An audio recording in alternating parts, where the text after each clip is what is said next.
युवा को रोजगार नहीं, बीमारियों का कोई उपचार नहीं, सुरक्षित कोई परिवार नहीं, सरकार की सेहत में सुधार नहीं, सही हाथों में अपना बिहार नहीं। अध्यक्ष महोदय,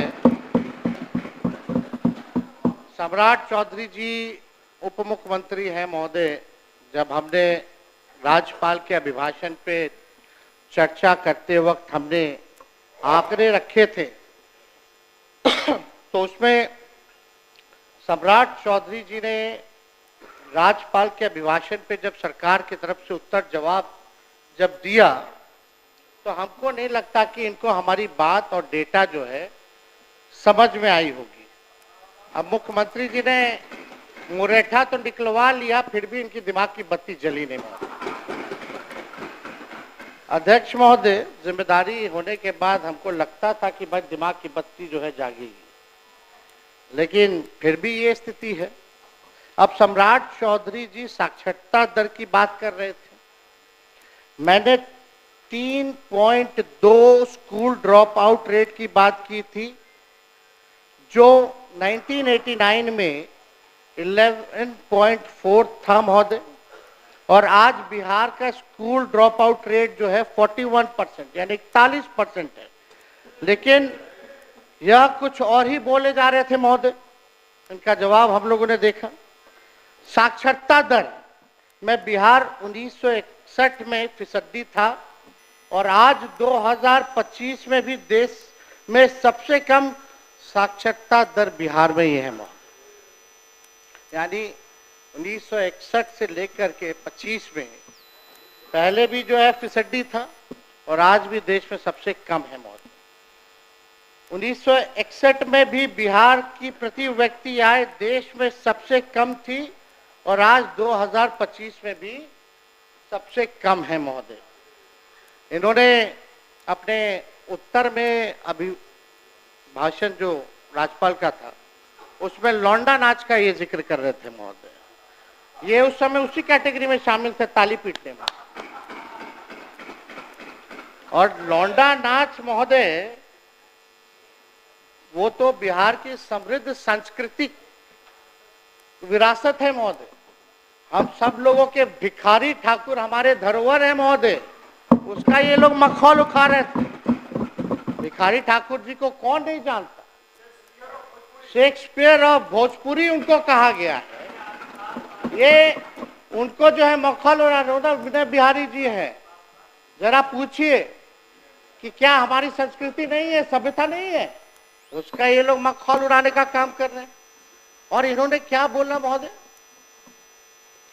अब ऐसे उप मुख्यमंत्री जो बाप बेटी के रिश्ते के बारे में असभ्य और तुच्छ तरीके से बोलते हों, हमारे पिता और हमारी बहन जिन्होंने किडनी दिया उनके बारे में उन्होंने क्या बयान दिया कि टिकट के लिए जो है किडनी दिया। इस तरह का छोटी सोच की मानसिकता के लोगों से महोदय क्या उम्मीद की जा सकती है? ऐसे लोग हर चीज में जात धर्म जोड़ते हैं महोदय, जनता द्वारा रिजेक्टेड है और लोग सेलेक्टिवली अपराधियों की भी जाति गिन रहे हैं महोदय। कुछ दिन पहले इनका हमने बयान देखा, अपराध हुआ, घटना हुई तो एक पर्टिकुलर जाति से इन्होंने जोड़ा कि फल्ला जात के लोग जो है कर रहे हैं महोदय। अब अपराधियों की कोई जाति और धर्म नहीं होता है महोदय। अगर इतना ही शौक है इनको जाति ढूंढने का तो अपने गृह मंत्रालय में ऑर्डर दे दीजिए डीजीपी को कि कौन किसको मार रहा है, क्या मार रहा है, नहीं मार रहा, अपराध कौन कर रहा है, उसकी भी जाति का भी ब्यौरा दे, जुड़वा दीजिए वो कैटेगरी। अगर जाति ही के बारे में आप जो है किसी एक जात को लेकर के जो आप कहिएगा महोदय, और जो अपराधी किस्म का लोग होता है वहां तो शादी ब्याह भी नहीं हो करता है, लोग कोई नहीं करता है शादी ब्याह।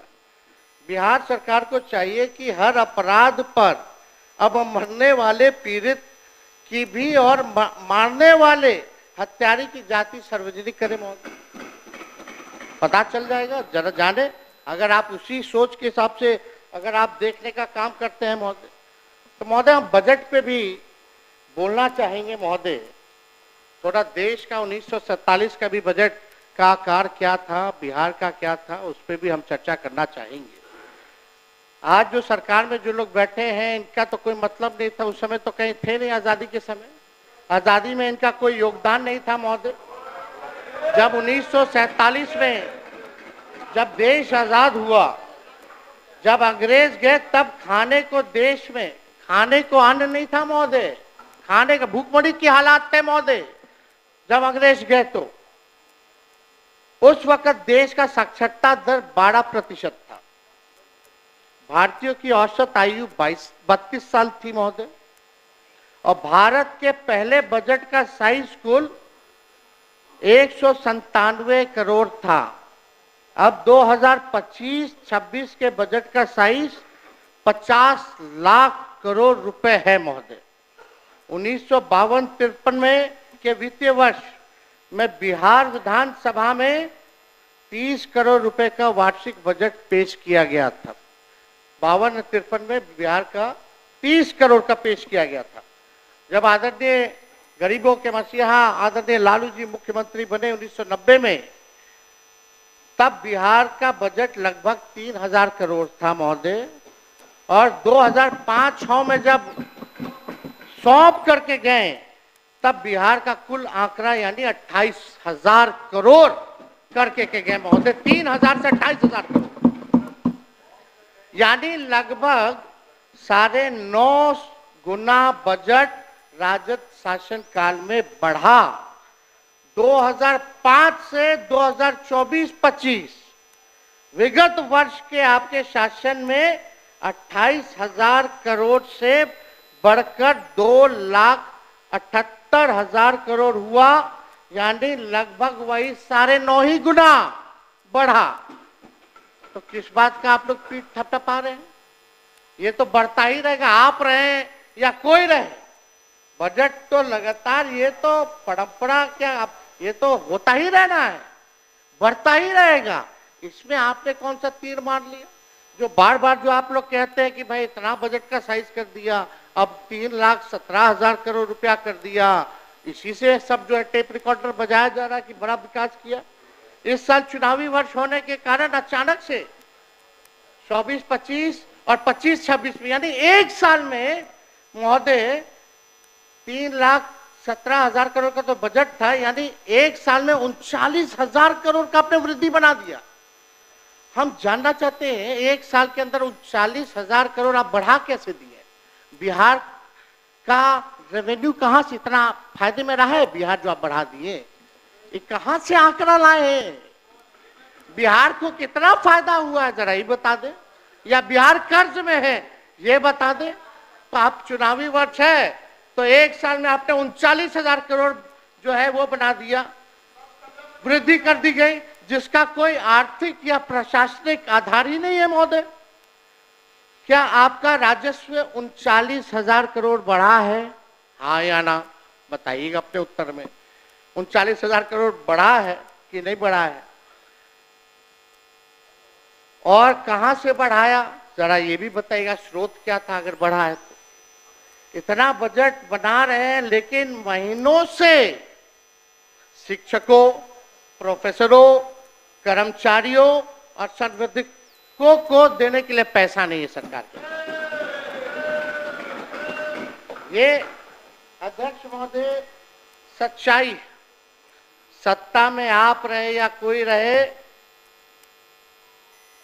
इससे कई गुना जो है अधिक ही बढ़ेगा, पीछे जाने वाला नहीं है बजट।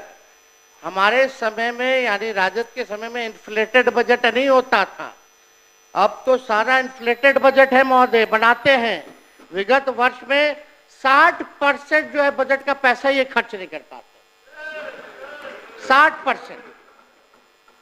और आंकड़ों की कलाकारी जोड़ते रहते हैं महोदय, दिखाते रहते हैं।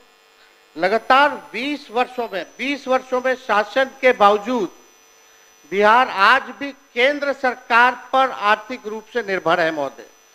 राज्य का केवल 27% राजस्व अपने स्रोत से आता है महोदय। बहुत ही महत्वपूर्ण आंकड़ा है, आप सब लोगों को पता होना चाहिए, मीडिया के लोगों को भी पता होना चाहिए महोदय।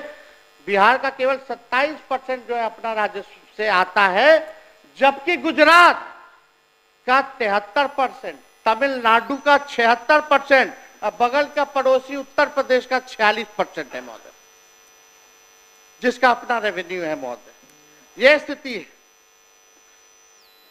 यह सवाल उठाता है कि बिहार की अर्थव्यवस्था आत्मनिर्भर क्यों नहीं हो पाई है।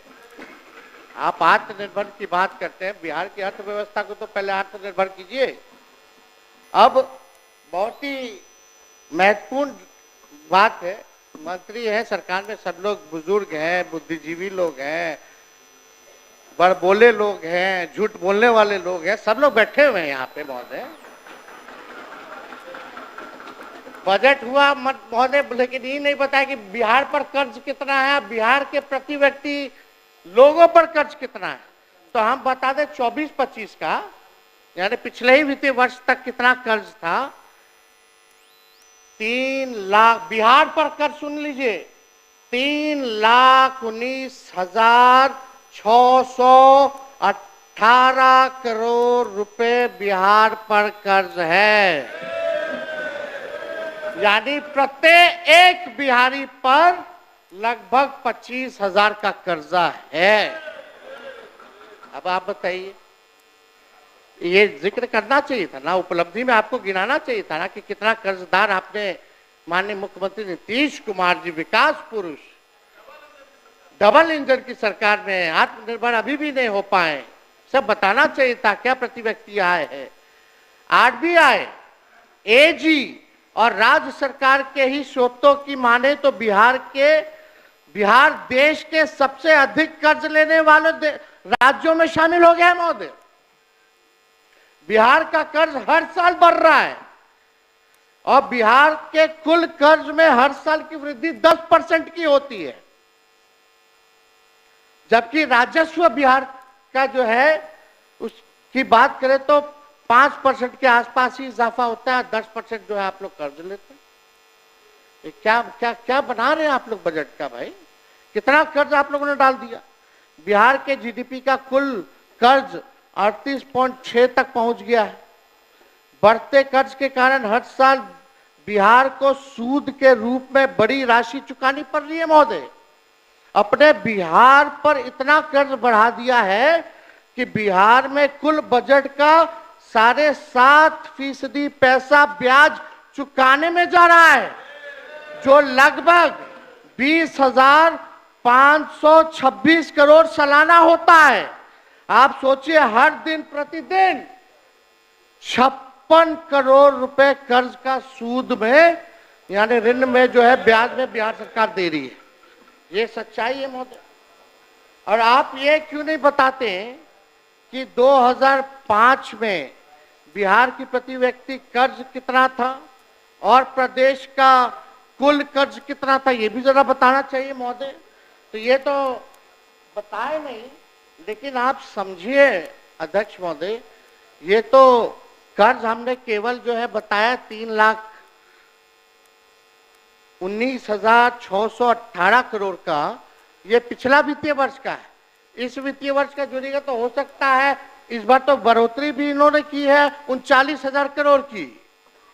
तो समझिए कि हमको तो लगता है कि पता नहीं कितना करोड़ रुपया जो है और बढ़ गया होगा, इससे ज्यादा 3.5 लाख करोड़ रुपया आज से भी ज्यादा हो गया होगा। तो ये स्थिति है।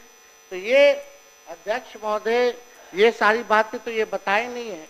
हालांकि सम्राट चौधरी जी वित्त मंत्री है, हम तो कोई टिप्पा टिप्पणी आरोप नहीं करते, लेकिन जदयू के एक एमएनसी ने प्रेस कॉन्फ्रेंस करके इनके डिग्री पे भी सवाल उठाया था कि असली है कि नकली है, उस पर हम कोई टिप्पा टिप्पणी नहीं करना चाहते। लेकिन गवर्नमेंट का फेलियर महोदय, अजब अनूठा बिहार का सिस्टम बना दिया, जहां खेतों के बीच में बिना सड़क संपर्क पुल खड़े हैं, शराबबंदी ऐसी, आदमी तो छोड़िए चूहे भी शराब पी रहे हैं। सीएम जिस रफ्तार से भाजपा के लोगों के चरणों में गिर रहे हैं, उसी रफ्तार से लगातार बिहार में पुल गिर रहे हैं, पर्चे लीक हो रहे हैं, अपराधी बेखौफ हैं, बेकसूर युवाओं पर लाठी बजाई जा रही है। मुख्यमंत्री को राष्ट्रगान के सम्मान की भी चिंता नहीं, लेकिन भाजपा को अपनी सरकार की बहुत चिंता है। अध्यक्ष महोदय, अपराध पर देखिएगा तो अपराध की खबरों से अखबारों का रंग लाल और सरकार का मुंह काला हुआ पड़ा है महोदय। एनसीआरबी का आंकड़ा देखे तो 2005 के अनुसार के बाद 20 साल में 65,000 से अधिक हत्याएं हुई हैं।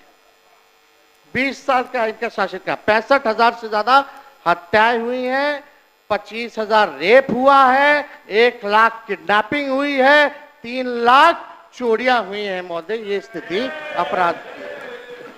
और पिछले साल कम्युनल वायलेंस में बिहार देश में दूसरे नंबर पे रहा महाराष्ट्र के बाद। ये आंकड़े हैं महोदय एनसीआरबी का। और बिहार पुलिस की तो ऐसी स्थिति हो गई है कि अपराध इतना बढ़ गया कि अपना जो वेबसाइट है biharpolice.nic.in उसमें अपलोड ही नहीं कर रही है डाटा। कई सालों से डेटा अपलोड नहीं कर रही है। क्या चीज का डर है? ताकि भेद खुल जाएगा क्या? लेकिन अध्यक्ष महोदय, ये सारा डेटा हम लोग जो है कंपाइल कर करके रखे हुए हैं महोदय। और आप सब लोग जान रहे हैं कितना भ्रष्टाचार बढ़ा हुआ है। कहीं भी आप चले जाइए, बिना घूसखोरी दिए हुए काम नहीं होता। कोई काम हो सबका तय है। थाना हो, ब्लॉक हो, सीना जोरी से रिश्वत चल रही है महोदय। सीना जोरी से रिश्वत चल रही है, धड़ल्ले से जो है चल रहा है महोदय। अभी सीओ का दाखिल खारिज जमाबंदी संबंधित वर्ष 2008 से अब तक कुल 1,36,00,000 वाद दायर किए गए, जिसमें से 52 लाख वाद को रिजेक्ट कर दिया गया तथा अभी भी रिश्वत नहीं देने के कारण लगभग 2,29,000 वाद विभिन्न जिलों में लंबित है महोदय। सीओ इतने आउट ऑफ कंट्रोल हो गए हैं कि डीएम की भी नहीं सुनते हैं महोदय। क्यों सुनेंगे? सीधे सीएम आवास से उनका ट्रांसफर पोस्टिंग होता है। मतलब एक सीएम के कार्यालय ही ईमानदार है, बाकी सब मंत्री और विभाग बेईमान हैं। राम सूरत राय मंत्री थे, आलोक मेहता मंत्री रहे, दिलीप जायसवाल मंत्री रहे। इन सब ने जितना ट्रांसफर पोस्टिंग किया सबको सीएम हाउस के अधिकारी ऑफिस से रोक दिया गया। रोका कि नहीं रोका? तो सीओ काहे ना सुनेगा? सीओ तो डायरेक्ट सीएम ऑफिस से जुड़ा हुआ है, वहीं से ट्रांसफर पोस्टिंग चल रहा है। कहाँ किसी का सुनाई होता है? बाकी सब भ्रष्ट हैं। अरे वो सीएम है हमारे, और सीएम के अधिकारी जो चुनिंदा रिटायर्ड फिटायर्ड वही लोग जो है सुधरे हुए हैं। ये सच्चाई है मोदी। आप बताइए, एक लौते वही लोग हरिश्चंद्र है, बाकी सब भाजपा का हो, राजद का हो, वो सब भ्रष्ट है। यहाँ बैठे सभी विधायक बताएं कि अंचल कार्यालय में भ्रष्टाचार है कि नहीं।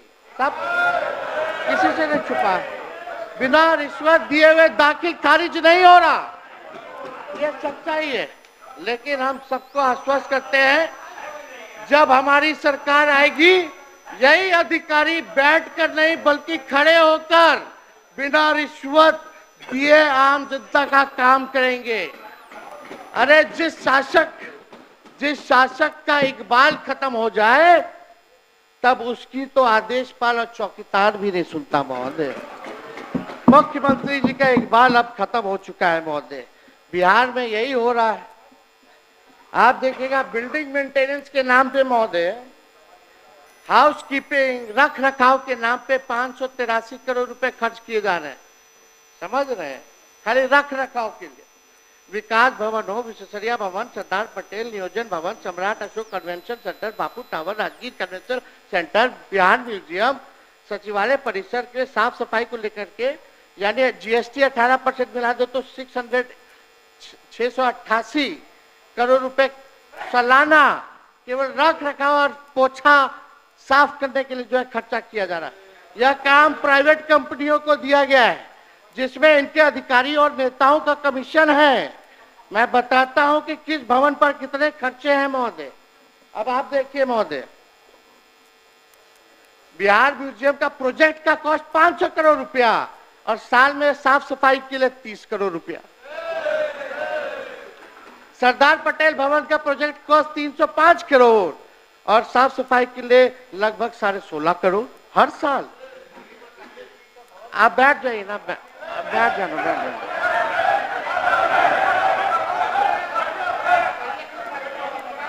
अध्यक्ष महोदय, अरे छोड़िए ना, छोड़िए ना, अरे मंत्री जी हैं, अरे इतना नहीं बोलेंगे तो ये मंत्री रहेंगे, थोड़ा बोलने दीजिए, गला इसी में ना साफ होता है, सवाल जवाब है तो चुप रहता। अध्यक्ष मेरे बापू टावर का प्रोजेक्ट कॉस्ट 129 करोड़ और सालाना मेंटेनेंस के लिए है लगभग 10 करोड़ रुपया। नियोजन भवन 93 करोड़ रुपए का प्रोजेक्ट और लगभग 7 करोड़ जो है आपका मेंटेनेंस का अमाउंट है। ऐसे ही और चले जाएगा, समय नहीं है, ज्यादा भांडा फोड़ नहीं करना, सब निकल ही जाएगा, सब तो आप लोग जनबे ना करते हैं। कुछ बचा है, दुनिया तो खत्म होने वाली है।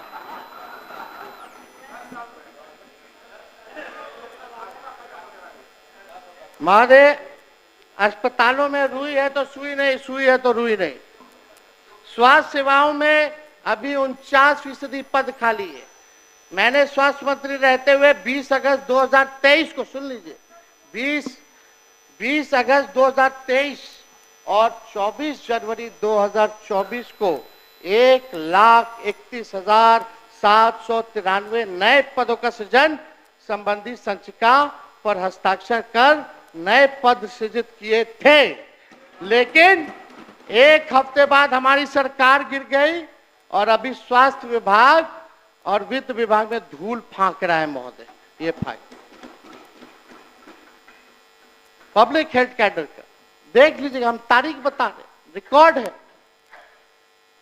एजुकेशन की बात करते तो जो जाति आधारित गणना हुई उसके रिपोर्ट के आधार पे हम ये बताना चाहते हैं, आपने 20 साल में क्या किया, आप आंकड़े बताते हैं।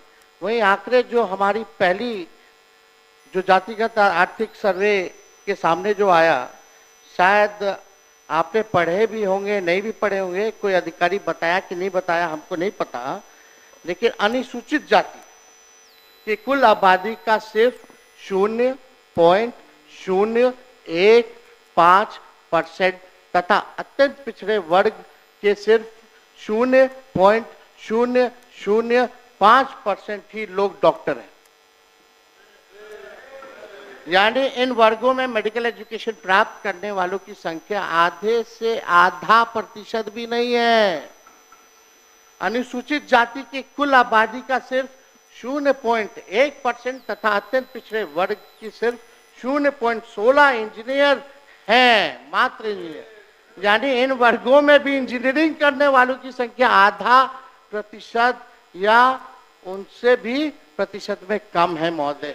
यह अति पिछड़ा और दलित समाज का ये आंकड़ा है महोदय। बताइए, क्या डॉक्टर, कहाँ इंजीनियर, कौन लोग हैं? आधा का आधा प्रतिशत भी नहीं है। जाति आधारित गणना का रिपोर्ट थोड़ा पढ़ लीजिएगा तो जानकारी हो जाएगा सबको। राज्य के सरकारी नौकरी में अनुसूचित जाति की कुल आबादी का सिर्फ 1.13% तथा अत्यंत पिछड़ों का 0.98% जो है 0.98% ही सरकारी नौकरी में, यानी 1% भी नहीं। अति पिछड़ा का सरकारी नौकरी में।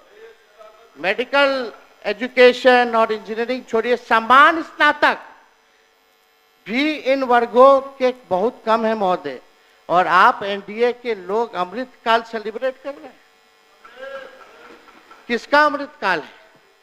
अगर दम है तो 20 सालों वाले पूजनीय मुख्यमंत्री जी, एक तो उपलब्धि का नाम उप मुख्यमंत्री जी आप लोग बताइए कि एक उपलब्धि आपने किया हो जिसमें बिहार नंबर 1 हो।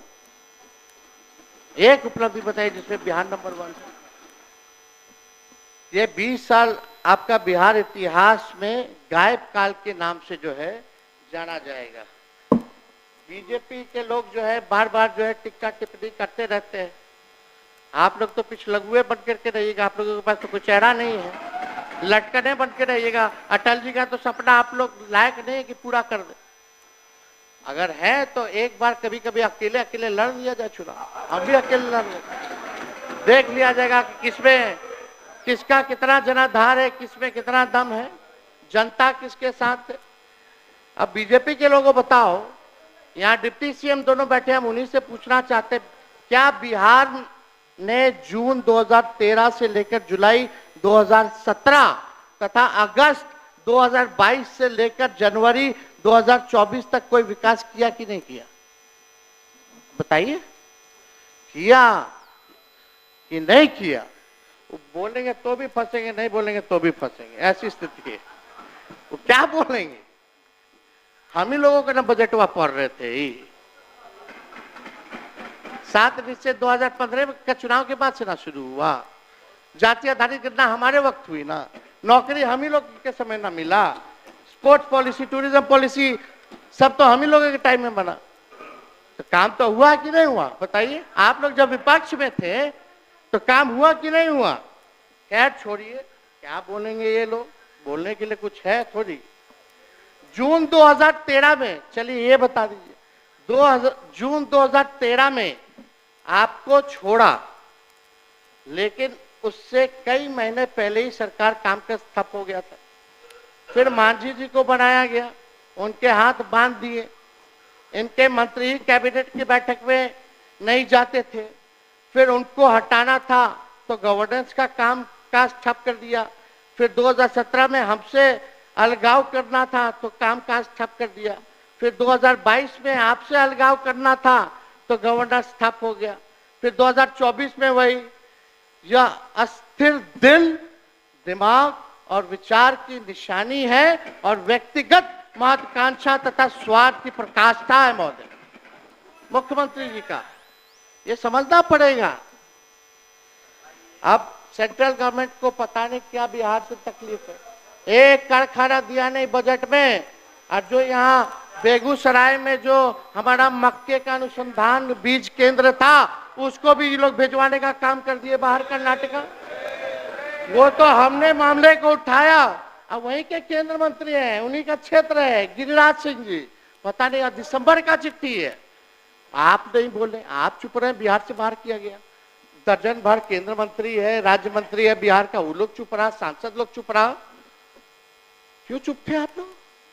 एक प्रतिक्रिया नहीं आई। जब हमने मामला उठाया तब शिवराज चौहान जी जो आनंद फानंद में जाके बोल रहे कहीं नहीं जाएगा, कहीं नहीं जाएगा। तो चिट्ठियां नकली था तो केस करो मेरे पर। जब चिट्ठी नकली था तो केस करे या तो माफी मांगे। यानी इनके मन में बिहार के प्रति कितनी घृणा है मोदी जी की। अब बिहार आएंगे तो लिट्टी चोखा खाएंगे, वहां लिट्टी चोखा खाएं, हम तो बोलेंगे कि लालू जी सान करके दे देंगे सत्तू अच्छे से, घोड़ भी दिया जाएगा कि पिला दिया जाए उनको। अब तो साल भर यही ना करेंगे, एक जाएंगे तो एक आएंगे, एक जाएंगे तो एक आएंगे, एक भागेंगे तो एक पकड़ेंगे। हमको काम तो स्वागत, हम तो खिलाने मेहमान नवाजी करेंगे। बिहार जो है ना नितिन जी, बिहार ज्ञान और मोक्ष की धरती है। चुनाव के बाद सबको ज्ञान आ जाएगा, अच्छे से विदा किया जाएगा, अज्ञानियों को ज्ञानी बना के भेजा जाएगा, चिंता नहीं करना है। आरक्षण 65% आरक्षण से क्यों आपको दिक्कत है? क्यों नहीं शेड्यूल लाइन में डाला गया? हम लोग का अभी भी मांगे कि अभी भी आगे बढ़ा दीजिए, 1-2 दिन और सत्र का नया विधेयक लाइए, 65% या 75% करके लाइए, हम लोग पास करते हैं। केंद्र को भेजिए और 24 घंटे के अंदर करवा दो। 9वीं अनुसूची में तो मान जाए, नहीं तो हम तो वही समझेंगे बीजेपी आरक्षण चोर, आरक्षण खोर पार्टी है। मुख्यमंत्री तो है नहीं, लेकिन हमारे मुख्यमंत्री के अनुयायी लोग बैठे हुए हैं। हम पूछना चाहते हैं विजय चौधरी जी से, विजेंद्र यादव जी से, सुनो ना भाई, विजय चौधरी जी, विजेंद्र यादव जी दोनों हमारे अभिभावक हैं। हम पूछना चाहते हैं कि होना चाहिए ना स्पेशल रिजर्वेशन, 65% अनुसूची 9 में होना ना चाहिए था, 9 महीना काले लटका दिया। नहीं तो बिहार को स्पेशल राज्य का दर्जा मिलना चाहिए कि नहीं मिलना चाहिए? मिलना चाहिए, नहीं मिलना चाहिए कि मिलना चाहिए? मिलना चाहिए, मिलना चाहिए। देश भर में जाति जनगणना होनी चाहिए कि नहीं होनी चाहिए? होनी चाहिए ना। पूछ रहे हैं सिर्फ सुनाने के लिए कि हमको सही में पूछ रहे हैं तो हम जवाब दें? आप तो कुछ आपका जवाब में भी जवाब नहीं रहता है, गोल गोल जलेबी रहता है। नहीं, अगर सवाल माननीय नेता प्रतिपक्ष महोदय, माननीय केवल 5 मिनट और बचे। महोदय, अध्यक्ष, अगर सवाल इमड़ती रहेगा तो जवाब तो जलेबी ही मिलेगा। सीधा सवाल था, विशेष राज्य का दर्जा, जाति जनगणना देश भर में और आरक्षण 65%, बस। खैर आपको तो हर चीज वही लगता है, इमरती जलेबी। खैर छोड़िए, अब ज्यादा हम, लेकिन आप देखिए चंद्रबाबू नायडू बताइए लेके चले गए, कितना लेके के चले गए वो पैकेज अनाउंस किए, लेकिन मुख्यमंत्री जी कुछ नहीं कर पाए। आप देखिएगा कि भाई 2 लाख करोड़ आंध्र प्रदेश के लिए लेके चले गए चंद्रबाबू नायडू, और आप लोग कुछ नहीं कर पाए, थाली बजा रहे हैं खाली। और सप्लीमेंट्री बजट में पिछले बार भारत सरकार का 2024 जुलाई में 59,000 करोड़ की योजनाओं का जिक्र किया, वो भी 2015 वाली। नायडू जी हार्ड बार्गेनर हैं, थोड़ा नायडू जी से सीखना चाहिए, करना चाहिए था। कहते हैं कि उन्होंने दिल्ली से लेकर आंध्र प्रदेश तक केंद्र से धन लेने की पाइपलाइन शुरू कर दी है, बिछवा दिया है। आप लोग कब करिएगा? इसका मतलब यह है कि आंध्र प्रदेश विकास के लिए चिंतित है, जब मर्जी केंद्र के छाती पर चढ़कर विशेष पैकेज ले जाता है। लेकिन एक हमारे सीएम हैं जो ना तो नीति आयोग के बैठक में जाते हैं, ना पटना में आए हुए इन्वेस्टर मीट अटेंड करते हैं, ना निवेशकों से मिलते हैं। दूसरे राज्यों के सीएम निवेश लाने के लिए जिनेवा, दाओस सहित कई जगह विदेशों में जाकर के जो है वो निवेश लाने का काम करते हैं, लेकिन हमारे पटना में आए निवेशकों से भी नहीं मिलते हैं हमारे मुख्यमंत्री। क्या इसलिए नहीं जाते हैं कि बिहार में समुद्र नहीं है? अब ये समुद्र नहीं है का मतलब आप लोग नहीं समझिएगा। मुख्यमंत्री जी का 2020 में ये बयान था, नीतीश बोले बिहार समुद्र किनारे नहीं है इसलिए उद्योग नहीं आते। तो पंजाब, हरियाणा, मध्य प्रदेश क्यों बिहार से आ गए? ये मेरा ऑन रिकॉर्ड है, बिना फालतू बात नहीं करते, रिसर्च करके आते हैं साइंटिफिक ढंग से। अब मुख्यमंत्री जी, अध्यक्ष महोदय, 5 मिनट, अध्यक्ष महोदय सुन लीजिए, थोड़ा हाउस को अध्यक्ष महोदय ऑर्डर में लाया जाए, शांति बना रखिए। बोलिए बोलिए। बार बार मुख्यमंत्री कहते हैं कि हमने इसको बनाया, मतलब तेजस्वी को हमने बनाया, उप मुख्यमंत्री। तो हम आपसे पूछना चाहते हैं 80 बड़ा होता है कि 43 बड़ा होता है? 43 बड़ा होता है कि 80 बड़ा होता है? 71 बड़ा होता है कि 81 बड़ा होता है?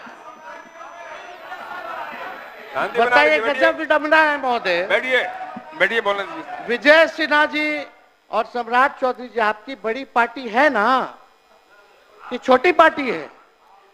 आपकी बड़ी पार्टी की छोटी पार्टी है? अब हाँ या ना में बताइए। आपकी बड़ी पार्टी, आपकी पार्टी को बड़ी आपने बनाया कि सीएम ने बनाया? आपको डिप्टी सीएम मोदी जी ने बनाया कि मुख्यमंत्री जी ने बनाया? अरे मोदी जी ने सम्राट चौधरी जी बनाया कि नीतीश कुमार जी ने आपको डिप्टी सीएम बनाया?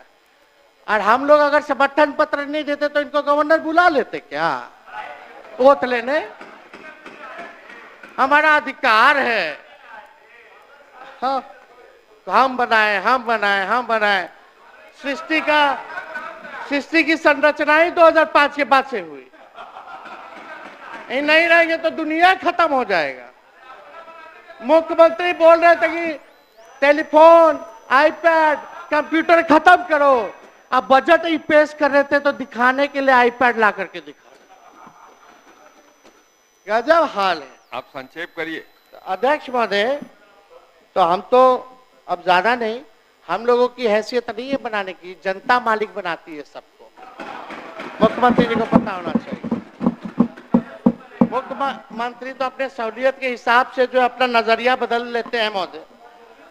उनके लिए महोदय उफ तलक करते नहीं जिल्ले इलाही के खिलाफ, उफ तलक करते नहीं जिल्ले इलाही के खिलाफ। आपको दरबार की आदत है, दरबारी है आप। अध्यक्ष महोदय, अब मौका आ गया है बिहार 2025 में अपने यंगेस्ट स्टेट होने का फायदा उठाएगा और यह मौका बर्बाद नहीं होने देगा। हम बिहार को भारत का मैन्युफैक्चरिंग हब बनाएंगे। ये बीजेपी के लोग युवाओं, नौकरी, रोजगार, उद्योग, धंधे, एआई और टेक्नोलॉजी में आगे बढ़ाने तथा रिसर्च और इनोवेशन में इंगेज करने के बजाय इन्हें जात, धर्म, नफरत और प्रोपेगेंडा में उलाझ के रखने का काम करते हैं। मन का नया बिहार बनाने के लिए मेरे पास विजन है, स्पेशल मिशन है और अनडाइंग पैशन है महोदय। नया बिहार की 58% आबादी 50 वर्ष के लोगों से कम की है और उसके सपनों को, आकांक्षाओं को, भविष्य को अपनी कुर्सी का खेल में नहीं जला सकते। मैं युवा हूं, उनकी भावनाओं और सपनों का समझता हूं और हर हाल में बिहार के युवाओं को सपनों को साकार करूंगा। मुझे सरकार नहीं बल्कि नया बिहार बनाना है। माफ करिए अब। 2 मिनट कंक्लूड करेंगे।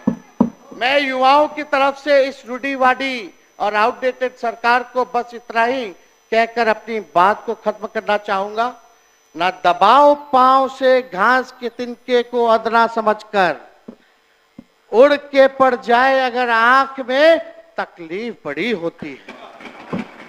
और आखिरी में एक बात जो कहते हैं ना, तेजस्वी बच्चा है, हाँ है, लेकिन ये नोट कर लीजिए, बिहार का ये तेजस्वी बच्चा सोच और ईमान का सच्चा है, ख्यालों का अच्छा है, इरादे और जुबान का पक्का है।